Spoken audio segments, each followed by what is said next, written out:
आज की वीडियो में हम डिस्कस करेंगे what are the true qualities of a JEE aspirant. Okay, या एक फ्यूचर आईआईटीएन में क्या क्या साइंस आपको देखने को मिलते हैं। ये साइंस मैंने आज तक जो भी स्टूडेंट सेलेक्ट हुए हैं, जो भी स्टूडेंट्स मेरे बैचमेट्स थे आईआईटी में जो बहुत अच्छा करते थे, या इवन मुझ में खुद में भी ये साइंस मुझे दिखते थे, आज मैं आपको ये बताने वाला हूँ। शुरू करने से पहले अगर आप नए हैं चैनल को सब्सक्राइब, नोटिफिकेशन ऑन कर लीजिए। यहाँ पर जे की बहुत ही ऑथेंटिक एडवाइस मिलती है। मैं खुद इस एग्जाम में टॉप कर चुका हूँ and I have myself been to IIT Bombay computer science. Okay, एक और छोटी सी अनाउंसमेंट कि 31 जुलाई यानी कल तक हमारे सारे कोर्सेज पे हम एक एक्सपेरिमेंट कर रहे हैं। 2024 का जो हमारा कोर्स है उस पर आपको केवल 3,2999 रुपीज के अंदर आपको पूरा जे एडवांस 2024 तक कोर्स मिलेगा, पूरा एवरीथिंग। एंड 2025 का कोर्स आपको 2 साल का पूरा केवल 4,9999 में मिल जाएगा, मतलब 50,000 नहीं 5,000। ठीक है, तो ये एक एक्सपेरिमेंट है, हमारी अब तक की लोएस्ट प्राइसिंग है। अगर सभी स्टूडेंट्स को ये पसंद आती है, ज़्यादा बच्चे एनरोल होते हैं, वैसे हो रहे हैं ऑलरेडी काफ़ी, तो हम इसको परमानेंट कर लेंगे।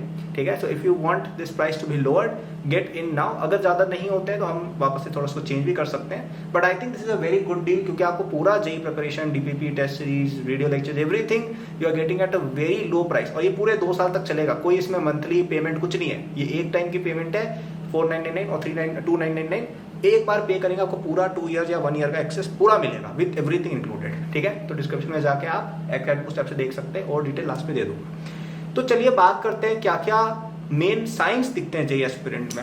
सबसे पहली साइन जो मुझे लगता है सभी जे एस्पिरेंट में दिखती है, वो एक साइन होती है सेल्फ स्टडी की। ठीक है, अब सेल्फ स्टडी का मतलब ये नहीं है कि आप अपनी पढ़ाई खुद से कर रहे हैं। मैं यहाँ पे उस चीज की बात नहीं कर रहा हूँ। मैं यहाँ पे ये कहना चाह रहा हूँ यार कि जितने भी बहुत ही अल्ट्रा गुड जे एस्पिरेंट्स मैंने देखे हैं, उनमें खुद में एक ड्राइव होती है पढ़ने की, कि हम खुद से पढ़ना चाह रहे हैं। उनको ऐसे बोलना नहीं पड़ता पेरेंट्स को कि अरे पेरेंट्स बोल रहे हो, अरे बच्चे पढ़ लो यार, अरे पढ़ाई क्यों नहीं कर रहे हो। ऐसा अगर आपके पेरेंट्स आपको बोल रहे हैं, यानी आप शायद IITian नहीं बनेंगे यार। क्योंकि मुझे याद है मैं जब पढ़ता था ना, मुझे मेरे पापा मम्मी बोलते थे कि भाई यार सो जा, क्या इतनी देर क्या पढ़ रहा है, राइट। ऐसा होता था, उल्टा होता था। और कई एस्पिरेंट्स को मैं जानता हूँ जिनके साथ सेम चीज होती है। तो आपकी खुद से सेल्फ ड्राइव होनी चाहिए, चीजें जानने की, चीजें पढ़ने की, अपने आप को प्रूव करने की, एग्जाम में रैंक लाने की क्यूरियोसिटी होनी चाहिए साइंस मैथ्स को लेकर इन जनरल। अगर आप में ये चीज है, ट्रस्ट मी, आप एक फ्यूचर IITian को खुद में देख रहे हो। ठीक है, अब अगर आप में नहीं है, कोई बात नहीं यार, नाराज नहीं होना, आगे और भी हम बातें बताएंगे जो भी एक साइंस दिखाते हैं कि यार ये बंदा अच्छा कर सकता है आगे। ठीक है, second I think it would be discipline. Okay, discipline क्या है? डिसिप्लिन मतलब, डिसिप्लिन इज बेसिकली हैबिट से पहले जो चीज आती है। ठीक है, हैबिट से पहले discipline is the opposite of distraction. Distraction क्या है कि आपके सामने कोई XYZ चीज आ गई, आप उसको लेके उसके अंदर हाँ ऐसे पागल हो गए और आप उस चीज को करने लग गए। डिसिप्लिन ऑपोजिट है डिस्ट्रैक्शन का। डिस्ट्रैक्शन कहता है कि मत करो काम, डिसिप्लिन कहता है अरे यार डिस्ट्रैक्शन तो है, लेकिन हमने खुद से वादा किया है कि ये काम करना है, तो हम डिसिप्लिन रहेंगे और डिस्ट्रैक्ट नहीं होंगे। ठीक है, हैबिट कैसे बनती है? डिसिप्लिन से। ओके, फॉर एग्जाम्पल आपको जैसे एक्सरसाइज करना होता है। ठीक है, फॉर एग्जाम्पल मैं खुद का बताता हूँ, मेरा आजकल एक रूटीन है कि मेरे को डेली 10,000 स्टेप्स करने हैं और हफ्ते में 3 बार मैं एटलीस्ट वेट्स उठाता हूँ। ठीक है, वेट लिफ्टिंग। तो अब मेरी इच्छा नहीं होती कई बार करने की, फिर भी मैं अपने आपको फोर्स करता हूँ 10,000 स्टेप्स करने के लिए। ओके, मेरी इच्छा नहीं होती तब भी मैं खुद को फोर्स करता हूँ लिफ्टिंग के लिए। इच्छा नहीं होती है तब भी पढ़ने के लिए फोर्स करना, इच्छा नहीं होती है तब भी काम के लिए खुद को पुश करना, ये डिसिप्लिन की डेफिनेशन होती है। ठीक है, आप में अगर डिसिप्लिन है तो आप बहुत आगे लाइफ में जाओगे, क्योंकि आगे जाने के लिए जो ग्रोथ होती है ना, वो अनकंफर्टेबल होती है। किसी को भी काम करने की इच्छा इंटरनली नहीं होती है। आपको क्या लगता है, मतलब बहुत सारे, मतलब ऐसा व्यक्ति कोई दुनिया में नहीं है जिसको अंदर से इच्छा होती है कि भाई यार आज तो मैं 12 घंटे काम करूंगा, कोई भी नहीं है, जीरो। ठीक है, जिसको इवन क्यूरियोसिटी है ना सेल्फ स्टडी की, वो भी एक लिमिट तक कर सकता है, लेकिन उसके बियॉन्ड आपको खुद को पुश करना पड़ता है यार, कि पुश करो खुद को। ठीक है, पुश करो, खुश रहो। ठीक है, आपको अपने आप को पुश करना पड़ता है यार कि मेरी अभी इच्छा नहीं हो रही है तब भी मैं करूंगा, मेरी सुबह 6 AM उठने की इच्छा नहीं है तो भी मैं उठूंगा। ठीक है, मुझे पढ़ने की इच्छा नहीं है तब भी मैं पढ़ूंगा, नो मैटर व्हाट, अनलेस कोई इमरजेंसी आ गई हम वो चीज करेंगे। ठीक है, वो है डिसिप्लिन। डिसिप्लिन की एक बहुत इंपॉर्टेंट क्वालिटी है जो मैंने देखा है कि हर जे एस्पिरेंट में होती है। तीसरा एक मैंने और देखा है चैलेंज, कि जो भी बहुत अच्छा IITians वगैरह होते हैं या जो बहुत अच्छा करते हैं लाइफ में, उनमें खुद को एक चैलेंज करने की क्वालिटी होती है। कि फॉर एग्जांपल जैसे आपसे कोई क्वेश्चंस हो रहे हैं, लेट्स से आपकी कोचिंग की आपको एक प्रैक्टिस शीट मिली है, उसके क्वेश्चंस आपसे हो रहे हैं। ठीक है, तो आप उससे खुश नहीं हो गए कि अरे वाह यार, ओहो भाई मजा आ गया, क्वेश्चन होने लग गए। नहीं, आप सोच रहे हो कि चलो यार ये क्वेश्चन तो मुझसे हो रहा है, लेकिन क्या कोई और डिफिकल्ट क्वेश्चन है जो मुझसे नहीं हो सकता, क्या मैं उसको कर सकता हूँ? जैसे कि आपसे एनसीईआरटी हो रही है तो आप एचसी वर्मा कहेंगे, एचसी वर्मा हो रही है आई इरोडोव करेंगे, आई इरोडोव हो रही है आप एसएस क्रोडोव करेंगे, वो भी हो रहा है ओलंपियाड के सवाल करेंगे। ठीक है, ये जो चैलेंज करने की एबिलिटी है वो आप में होनी चाहिए। ठीक है, ऐसा नहीं कि यार आपने कोई सर्टेन चीज अचीव कर ली कि यार एक आध कोई एग्जाम निकाल लिया, या लेट से आपके बैच में आपकी टॉप 5 में रैंक आ गया, आप खुश हो गए, टॉप 5 में क्यों आ रही, फर्स्ट क्यों नहीं आ रही, आप ये सोचो।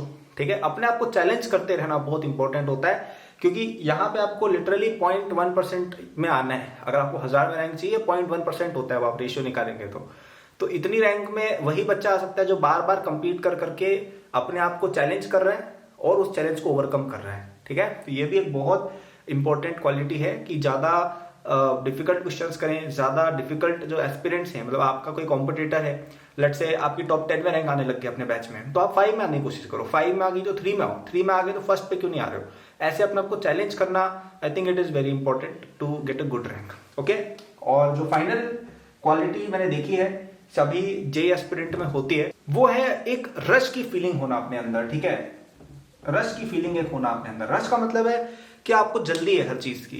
जल्दबाजी का मतलब ये नहीं है कि मतलब वो पेपर में जल्दी जल्दी क्वेश्चन सॉल्व गलत करके आ गए, मैं उस तरह की जल्दबाजी की बात नहीं कर रहा हूँ। जल्दबाजी इन द सेंस कि उनमें यार एक इस तरह की होती है, एक रश होती है, एक जल्दबाजी होती है, एक जल्दी होती है कि अरे यार जल्दी से सिलेबस कंप्लीट करते हैं, जल्दी से ये क्वेश्चंस कंप्लीट कर लेते हैं ताकि हम नेक्स्ट क्वेश्चंस कर पाए, ये वाली शीट हो गई तो नेक्स्ट चैप्टर में मूव ऑन कर जाते हैं।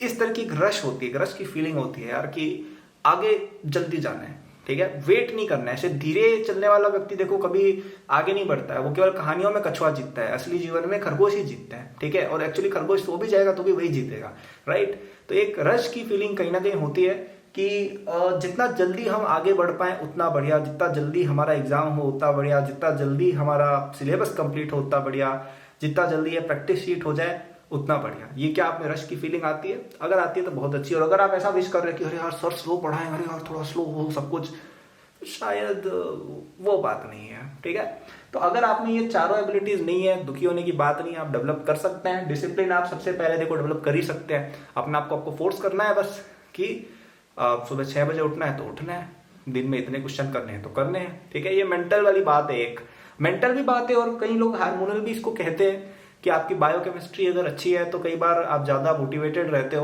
तो अपनी बायोकेमिस्ट्री भी अच्छी रखा करिए, अच्छा न्यूट्रिशियस खाना खाया कीजिए, बहुत ज्यादा भी नहीं खाना है, सोना अप्रोप्रिएट है, थोड़ा बहुत हेल्दी अमाउंट ऑफ एक्सरसाइज होनी चाहिए। ये सब चीजें करोगे आपका दिमाग अपने आप कहीं ना कहीं एक्टिव होता है, अपने आप आपको डिसिप्लिन करने की तरफ मोटिवेट करता है। चैलेंज करना आई थिंक ये थोड़ा ईजी है, चैलेंज तो हर कोई कर ही लेता है खुद को। रश वाली फीलिंग डेवलप करना बहुत जरूरी है, और सेल्फ स्टडी की आदत, सेल्फ क्यूरियोसिटी की आदत, थोड़ा ये आई थिंक गलत पॉइंट हो गया, बट सेल्फ स्टडी की आदत सब में आपको डालनी चाहिए।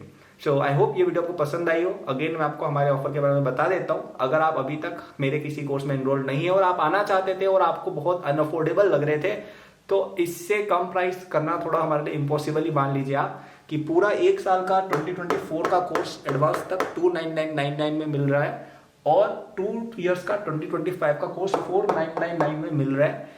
बायो में डिस्क्रिप्शन में आप जाएंगे, वहां पे आपको एकेडबूस्ट ऐप का और वेबसाइट का लिंक मिलेगा, वहां पे और भी बहुत सारे रिसोर्सेज है, लेकिन ये कोर्सेज का आपको लिंक मिल जाएगा, वहां से परचेस करिए। 1 टाइम पेमेंट है, कोई एक्स्ट्रा इसमें हिडन चार्जेस नहीं है। आपकी जेब से 4999 रुपए एग्जैक्ट, और 2999 रुपए से एक भी रुपया ज्यादा नहीं कटने वाला है। ठीक है, इतना रुपया कटेगा, एक बार कटेगा, कोई मंथली वीकली ईयरली कोई पेमेंट नहीं है। कोर्स मिल जाएगा अपनी एकेडबूस्ट ऐप की लाइब्रेरी में मिल जाएगा आपको, कोर्स इंस्टेंट मिल जाता है, और आप उसको पढ़ना चालू कर सकते हो। पूरा 2 ईयर तक एंजॉय करना, इसमें पूरा 1 ईयर तक एंजॉय करना, सब कुछ है उसमें, lectures, practice sheets with solution, test, सब कुछ है। ठीक है, तो डिस्क्रिप्शन में जाओ, 31 जुलाई तक ही ये वैलिड है, बाद में हो सकता है हम इसको कंटिन्यू ना करें। ठीक है, वैसे कोशिश पूरी रहेगी कि कंटिन्यू कर पाए, लेकिन अगर नहीं कर पाए इनकेस आप एक बार अपनी बुकिंग करा लो इस चीज के अंदर। ठीक है, सो थैंक फॉर वॉचिंग यार, गुड लक।